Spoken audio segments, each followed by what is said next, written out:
السلام عليكم ورحمة الله وبركاته. halkan waraag shacabka YouTube kan kuna waa Abdulqaadir Xasan duuliye is arag wanaagsan kuna kala waxay muuqaalkan waxa uu daba socdaa muuqaal hore oo aan idin soo gudbiyay oo ah su'aal la isoo weydiiyay dad kamid ah dadka ku taxan abartida YouTube oo isoo weydiiyay oo yiri aqoon hadaan leeyahay ma iga caawin kartaa in interview-ga uu ii fududaado.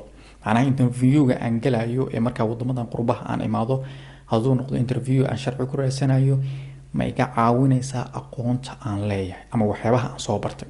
arrinkaas ayaa muuqaal yar ka sameynaya sababtoo ah aqoontu waa muhiim dadka aqoonta lahna in badanaa laga caawiyo arrimaha kala duwan ee ay rabaan aad ayay muhiim u tahay.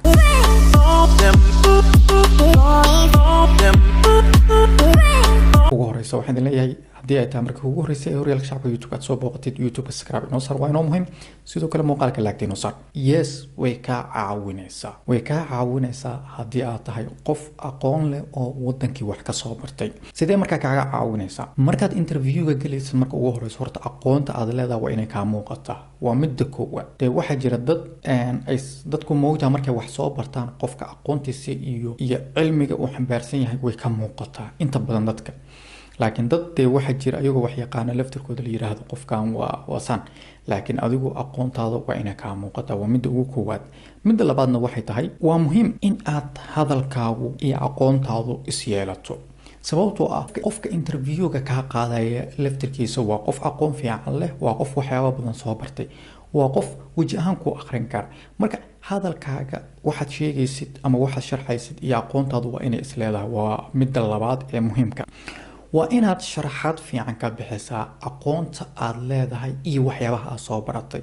halkan haddii aad ku sii noolaatid ama wadanka marka interview-ga aad lagaga qaadayo haddii aad sii joogtid in aqoontaada aad doonaysa inaad hore u wadid. sidoo kale haddii aad hadda shaqo ka bilowdid wadankaas waa inaad aqoontaada uga faa'iideyn kartaa bulshada wadankaas degan. marka taas waa inaad sharaxdaa waa inaad dhahdaa anigu qof waxaa soo bartay baan ahay maadaama aan cilmigaas aan soo bartay waxaan jeclaan lahaa in halkan haddii aan sii joogo aan cilmigayga sii horumariyo.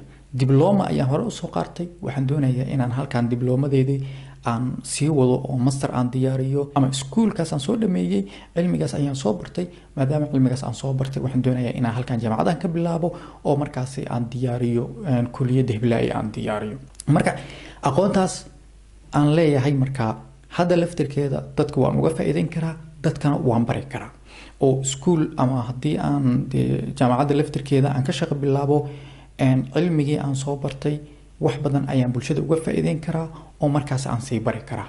taas waa inaad dhahdaa waa kuu muhiim waa in lagu arkaa qof cilmi ama aqoon xambaarsan oo markaa muhiim ay tahay inuu wadankaas sii joogo muhiim ay tahay inuu markaa aqoonta uu leeyahay wadanka uga faa'iideeyo sababtoo ah wadamadan dunida hormaray waxay badanaa ka dambeeyaan aqoonta ayay ka dambeeyaan. marka maadaama aqoonta dad kale ay ixtiraamaan oo ixtiraam gaar ay siiyaan waxa ay ku fikirayaan waxay tahay qofkan inay marka cilmiga uu wato ay ka faa'iidaan oo aqoonta dadka waa laga reebaa.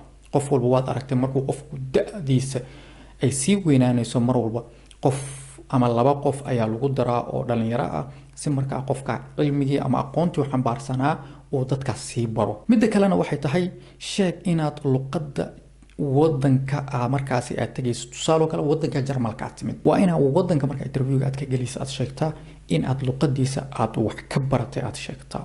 marka wadamada haddaad ka timaadid aad ayay muhiim ku tahay in aad markaa aad wadanka ka sheegatid aqoontaada iyo halkaad soo gaartay isla markaana aad doonaysid inaad aqoontaada halkan ku horumarisid. muuqaalkan uga hadlayay dhanka waxbarashada maxay ka caawin kartaa wadankan haddaad timaadid intaas ayaan kusoo gabagabeynayaa. haddaba YouTube-ka subscribe inoo saar haddii ay tahay marka kugu horeysid sidoo kale muuqaala kaloo xiisa leh intaan kulmi doono waxaad ka tagay sidaas iyo nabadgelyo.